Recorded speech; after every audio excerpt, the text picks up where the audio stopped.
Hello there, welcome everybody. It's Diorama Don here.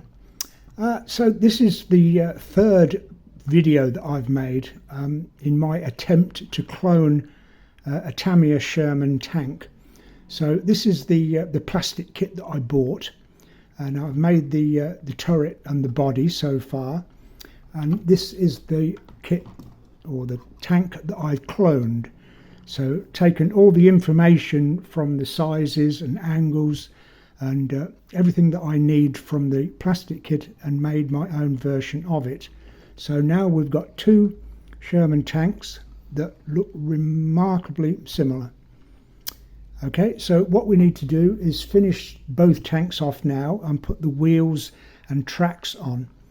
So rather than my having to find an equivalent size of wheel for my kit, Tamiya have very nicely or very kindly put two sets of wheels in the kit, obviously for two different versions of the Sherman tank.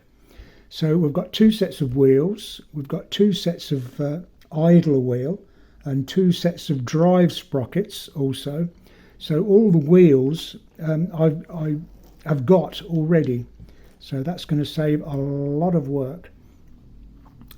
Then all I need is the suspension unit.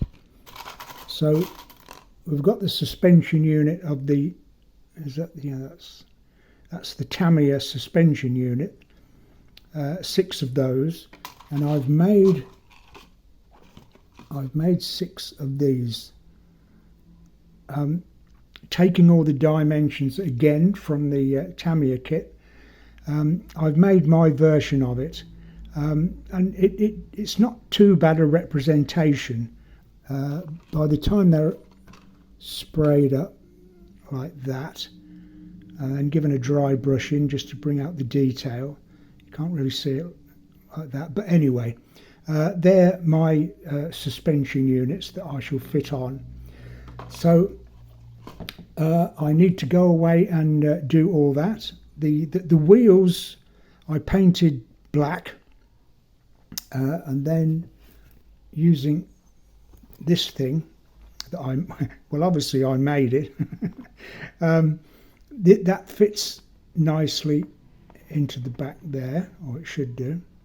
Okay, and then turning it over and giving it a spray from my Tamiya olive drab spray paint, just giving it a quick squib. Then it gives the centre, I don't know if you can see that, maybe not. Anyway, the centre is olive drab and the outside is black, which is what we need. Okay, so we've got all the wheels, we've got the suspension units, we've got all the idle wheels and drive sprockets, whatever they're called. So I'll put all of those things on, and then we'll come back and see what it looks like then. Okay, so finished off the project now. This is the Tamiya plastic kit, and this is my cloned version of it.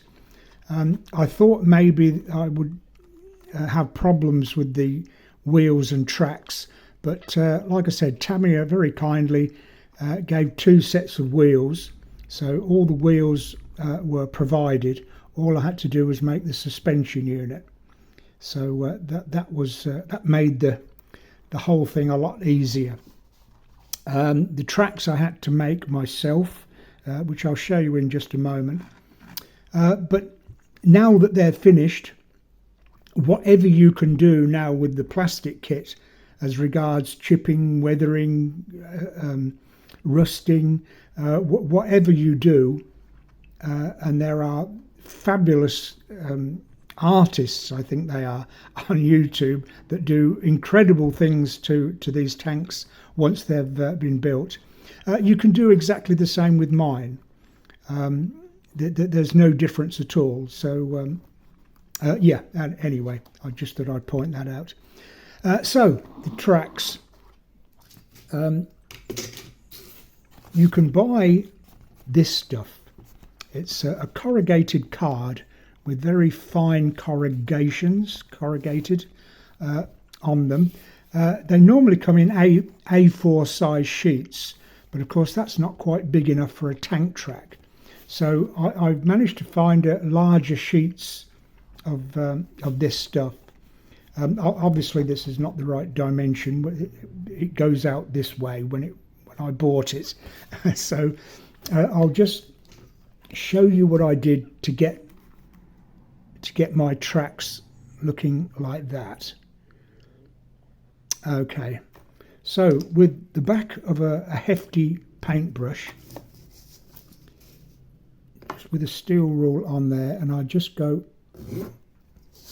across like that. That gives you the general shape then of the tank track. And then if you cut either side of it, whatever the dimension of the track is supposed to be. So I'll, of course, if you could see what I was doing. I can't see terribly well in this light, but so that's generally speaking. Can you see that? Oh dear, there we are. That's generally speaking the shape. I concede it's not exactly the same shape, but it's pretty much right. And then for another piece, a little bit wider, just a fraction wider, I think about 2 millimeters wider, then stick that on the back side like so, and you've got your tank track. That's the principle. Okay, and that's what I've done here, and I don't think it looks too out of place. It's not too, what's all this? It's not too bad. Okay, so that's how I did my tracks. And what going up, once you've made the tank, you would assume that it's not going to be played by your 5-year-old nephew. It's going to stand on a display stand or including in a diorama, and it's not going to be moved too much. So once it's placed in its final position, it's not necessarily going to be moved anyway. So okay, so that's how I've done it. You may have better ideas, but in general I think the project has worked. I've had the idea of making a cardboard tank, if you like. I've made them in the past, but not nearly as accurate as this. In fact, I made the Tiger tank some time ago. So you can see that, I mean, they're both to scale. I mean, if I was driving down a country lane in this, and this came the other way, I think I'd know which tank I'd rather be in. I mean, it's quite an enormous thing. Okay, so there's my 2 Shermans now, and I've made my 3 cloned Panthers. So I've got plenty of tanks now to go with my to go onto my dioramas, which is what I normally do. This isn't normally what I do. I just needed better vehicles to be included in the dioramas that I make. So anyway, thank you very much for watching these 3 videos. Please subscribe to the channel, click the notification bell, click the like button, and if you're so inclined, click the thanks button. That's right, but that's entirely your decision. Okay, so I'll leave you for now. I'll see you in the next video, and we'll be back to dioramas again. And thanks for watching, and as always, I wish you the very best of happy modelling.